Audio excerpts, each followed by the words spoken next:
Bien le bonjour et bienvenue dans ce nouveau numéro où je déballe la collection Stormbringer.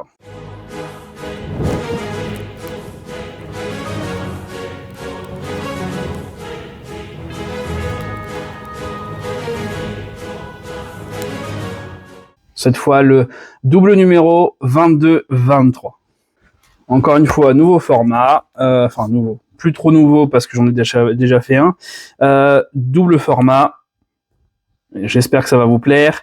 On a cette fois une vidéo peinture et une vidéo avec une belle petite figurine, j'allais dire petite, pas si petite que ça, elle est quand même assez grande, avec un petit griffon. C'est parti! Alors, on commence par le numéro 22, bien sûr.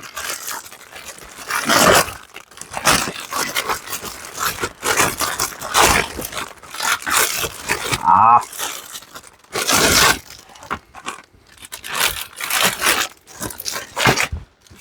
Alors, sur ce numéro peinture, qu'est-ce que nous avons? Nous avons du Haverland Sunset et du Haverland Sunset, donc un jaune un peu mat, mais c'est pas mal pour faire des effets un peu or. Si on veut faire du NMM, moi c'est ce que j'ai utilisé un peu pour mon NMM. Et là on a un contraste, donc ça c'est très très cool. Je vous expliquerai après si c'est pas expliqué dans ce fascicule le principe du contraste, mais c'est super cool qu'ils mettent des peintures contrastes dans cette collection. Ça je le savais pas, et c'est vraiment très très cool parce que c'est un peu plus cher pour savoir. C'est pas les mêmes technos et c'est vraiment super efficace le contraste. Donc là on a du Griff Charger Grey.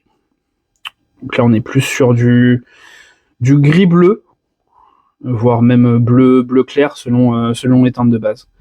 Donc là, et celui-là c'est du, comme je disais, du jaune un peu pâle. Et je vais l'utiliser parce que le mien est en train de décéder. Il est un peu mal vieilli. Et ici on a le contraste.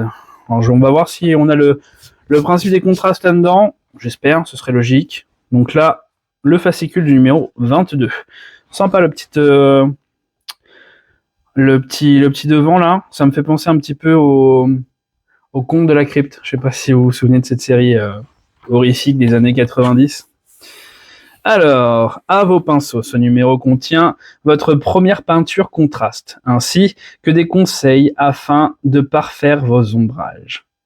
Vous découvrirez également des tableaux d'histoire pour vos figurines, des règles de base et plus encore.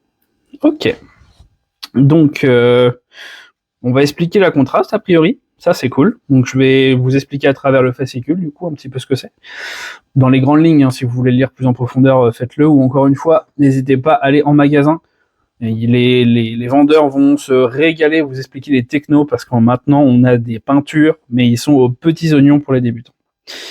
Donc, nous avons en lecture les royaumes de l'ombre. On en a déjà eu un la dernière fois.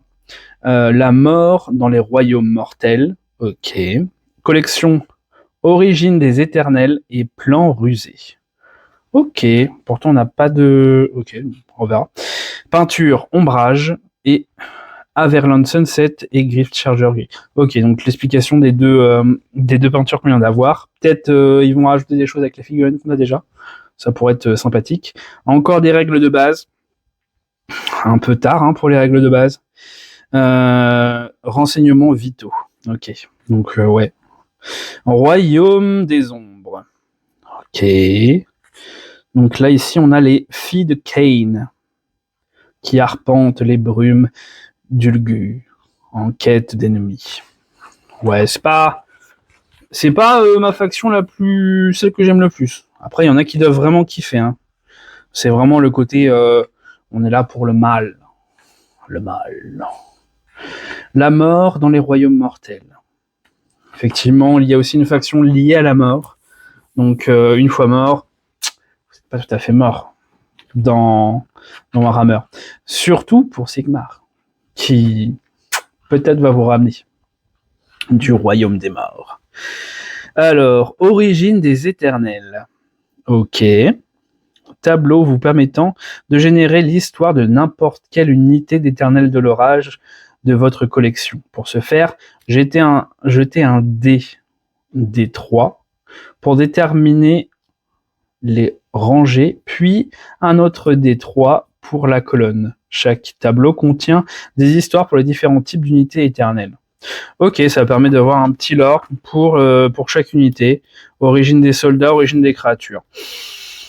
Ouais, pareil pour les boss qui tuent.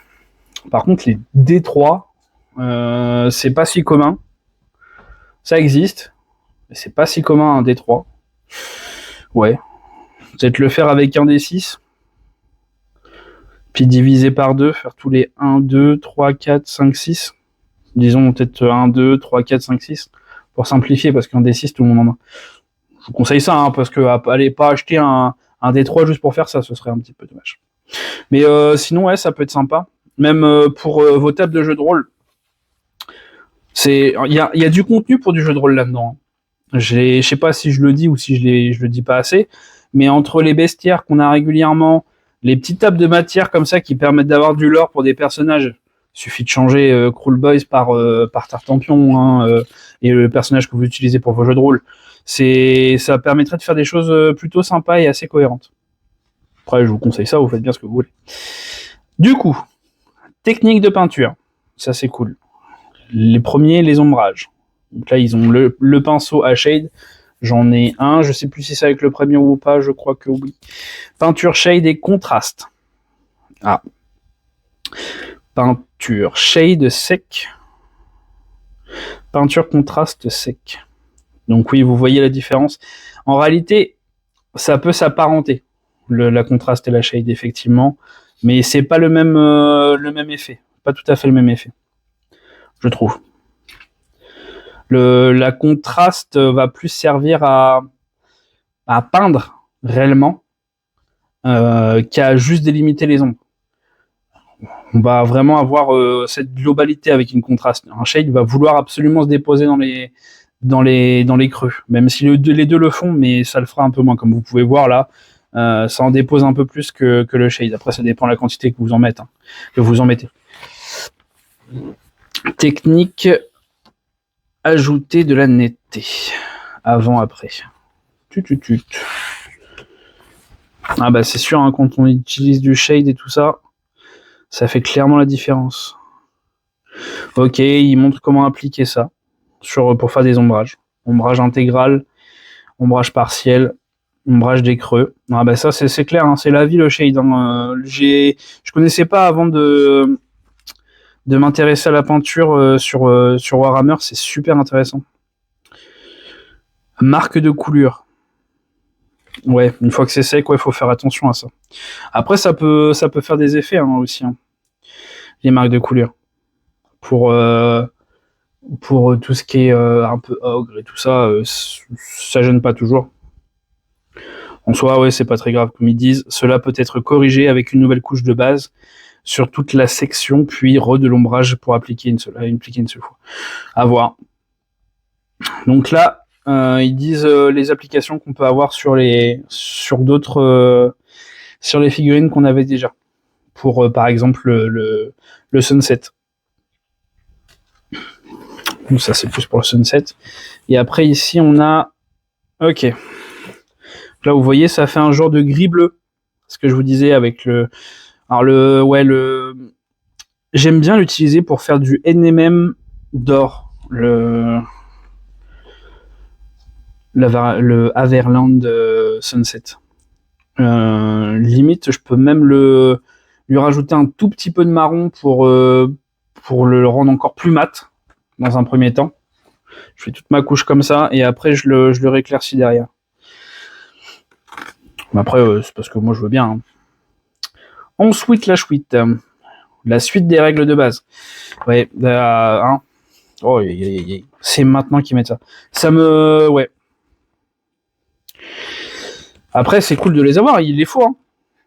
Mais là, il y a toutes les phases bien précisées, tout. À la limite, il faudrait avoir que ça en démarrage. Ah là là. Bref.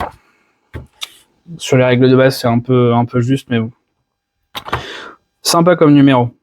Je vous ferai un petit bilan à la fin. Donc là, vous avez vu les petites peintures, le numéro. On fera un petit bilan des 2 numéros à la fin. Zou, la suite, cette fois le numéro 23. Hop. Hop, ça j'enlève. Donc cette fois, nous avons un seigneur Aquilor.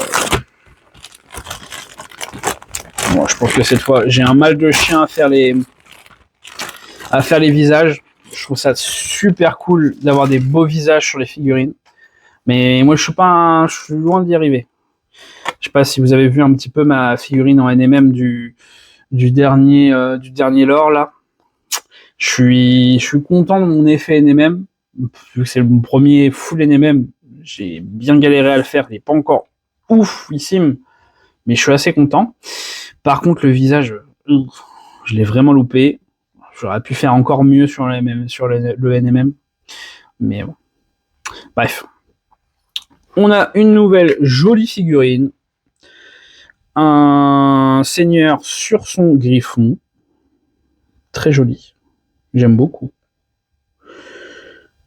Avec une petite hache là en plus. Puis là carrément une arbalète. Ça rigole pas du tout. Ah, on peut mettre aussi... Il a une épée aussi? Je n'avais pas vu ça. Ah ouais, il a une épée là. Oh, trop bien. C'est joli l'épée en plus. Je disais qu'on n'en a jamais assez d'épées. Moi je mettrais des épées à toutes. J'aime les épées. Je vais vous faire un petit zoom manuel pour avoir une jolie épée là.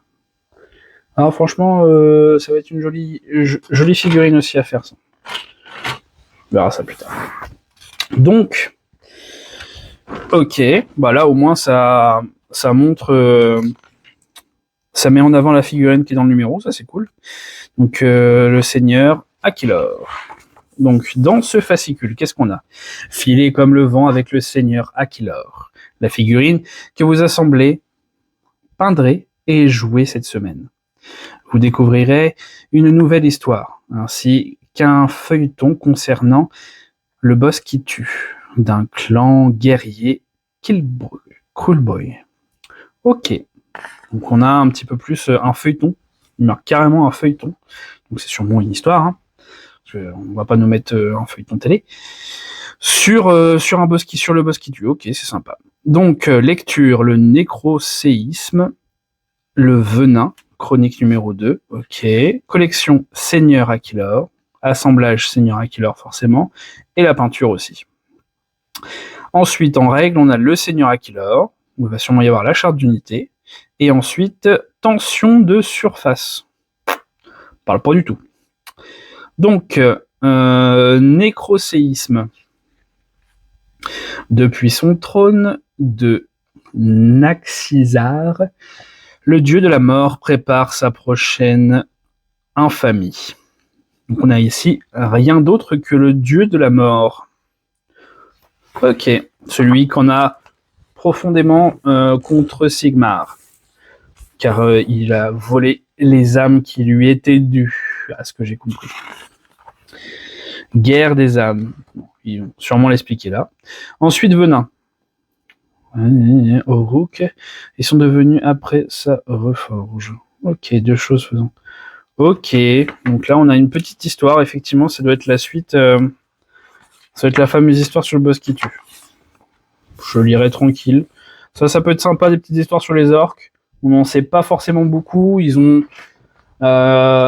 expliqué avec quelques numéros un petit peu la hiérarchie, si on a tenté qu'on peut croire qu'il y a une hiérarchie dans ce chaos, qui sont les orques, mais du moins il y a l'air d'avoir des histoires autour d'eux, ça pourrait être sympa de lire tout ça. Donc là, comme d'habitude, la petite fiche du seigneur Aquilor, qui a l'air vraiment magnifique en termes de visage et de chevelure, mais je pense que moi je vais me calmer sur les visages et je vais mettre des casques parce que j'ai vraiment pas le niveau en peinture. Je vais finir par y arriver, hein, mais je décourage un peu honnêtement sur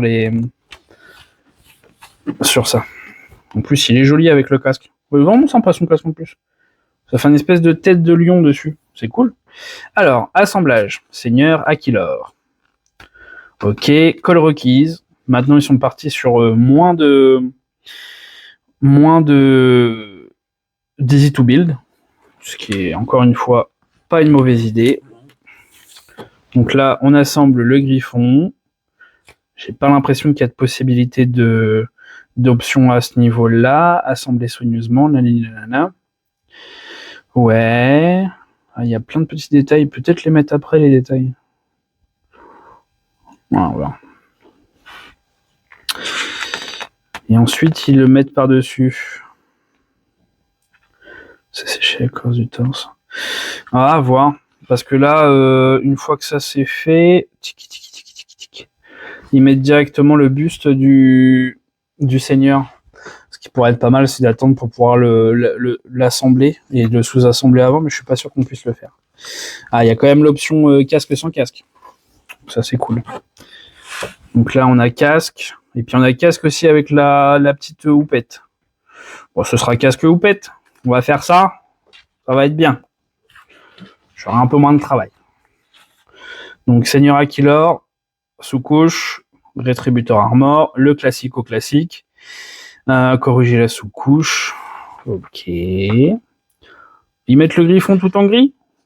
Bon, attends, il y a la suite après, ok. Figurine à un casque. Oui, bah oui. Parce que là, ils l'ont mis tout en or. Donc ça aurait été mieux avec le casque d'ailleurs. Ok. Elle est jolie la cape, hein. Je l'avais pas vue. J'avais pas vu dans ce sens-là. Attendez. Regardez ça. Ah ouais. Ça fait vraiment plein de petits poils. C'est joli ça. Ça fait une jolie fourrure. On va voir dans quel teint je vais la faire. En loup ou ce que c'est. Là, ils ont commencé à faire le bec du Josio. Ouais, ils ont fait en marron, c'est le plus simple. Cratch and Fletch. Après, avec un contraste marron, regardez. Un petit Darkwatt flèche. Hop, comme ça, impeccable. Je te fais ça en sous-couche noire, brossage à sec blanc ou gris. Ça fera tout à fait le taf. Et du coup, ils mettent le griffon en grès. Bleu-gris. Ça rend bien, hein. Regardez. C'était juste une sous-couche de blanc. Ils l'ont faite en blanc, blanc cassé, celle qu'on a avec. Et directement, ils posent juste la contraste dessus. Vous voyez comme ça rend bien les ombres? Il n'y a pas besoin d'en faire beaucoup plus pour avoir un joli rendu. Hein. J'aime beaucoup la techno des contrastes. Ok. Bah, c'est sympa, ça permet de voir un petit peu un rendu de contraste un peu plus joli que sur le numéro d'avant. Ensuite, on a ici la charte d'unité du Seigneur, avec une jolie manière de le peindre. J'aime bien son casque, il est joli. Ensuite, tutoriel. Ok, ça permet d'un petit peu de savoir comment utiliser son personnage. Et tension de surface, ok. Ok. Avec, comme d'habitude, la suite. Ouais. Très jolie figurine sur celui-là. Hop, petit bilan. C'est parti. Donc, numéro peinture. Alors, génial parce qu'il y a du contraste avec. Honnêtement, ceux qui font de la figurine ou qui n'ont pas encore essayé le contraste, sautez dessus. Vraiment. Ça doit être... rien que le pot de peinture doit coûter à peu près 6 balles sur Game Workshop. Là, il y a un petit pot en plus. Après, s'il y avait 2 contrastes, là, ce serait super win-win, parce que là, ce serait un petit peu en dessous du prix des deux peintures. Là, on est encore un petit peu au-dessus, mais bon, avec la collection complète, ça vaut quand même le coup. Mais le contraste est vraiment génial. Moi, je kiffe les contrastes. Donc, pas mal. Juste les règles de base, encore une fois, qui arrivent qu'à ce moment-là. C'est dommage. Donc, un petit peu en demi-teinte sur celui-ci. Juste la contraste, génial. Sur celui-là, encore mieux, parce qu'on voit vraiment mieux l'effet du contraste, parce que la figurine est plus grande. Donc, vous voyez, hein, au niveau des conseils peinture, on voit beaucoup mieux l'effet du contraste du Charger Grey. La figurine est extrêmement joli. J'aime beaucoup. Encore une fois, je vais éviter ça. Je suis vraiment bloqué sur les têtes en ce moment. Je fais une fixette là-dessus, donc je vais mettre le casque. Je vais beaucoup moins me faire de mal. Une fois ça mis à part, le numéro il est sympa parce qu'on a une petite histoire avec les Cruel Boys sur celui-là. Celui-là, niveau histoire, il y en a 2, même si c'est le Royaume de l'Ombre, j'aime un peu moins, mais dans l'ensemble, on a des numéros qui sont très très corrects, je trouve. Encore une fois, des règles de base seulement numéro 20 et quelques, c'est extrêmement déceptif, mais bon, c'est des choix éditoriaux pour qu'on ait le plus loin possible dans la collection. Je suis pas forcément pour, mais c'est ok. Donc, un peu en demi-teinte, mais franchement, le contraste et la figurine sauvent le tout. Je crois que dans cette collection, les peintures sont vraiment ok, même s'il y en a qui sont pas pour, mais pour les débutants, c'est vraiment sympa. Et encore une fois, si on est débutant et qu'on aime faire de la peinture sur figurine, pas forcément jouer parce qu'il y a plein d'unités différentes, si on aime faire de la peinture sur figurine seulement, je trouve que c'est une collection qui est vraiment adaptée. Donc ces deux numéros donnent l'exemple de ce qui est sympa, justement, dans cette collection pour les peintres sur figurine. Après, pour le jeu, c'est autre chose. Pour ceux qui aiment le hobby seulement pour le jeu, vous n'allez pas forcément être très bien servi. Désolé pour vous. Du coup, à la prochaine. J'espère que vous avez aimé ce double numéro. N'hésitez pas à me laisser des commentaires. Abonnez-vous si ce n'est pas déjà fait. Moi, ça me permet de me motiver derrière. J'aimerais bien m'investir encore un peu plus, mais les finances et le temps me manquent un peu. J'espère pouvoir faire plus de choses, mais c'est un peu compliqué, que ce soit en termes matériels ou autre. Mais j'espère que ça vous a plu.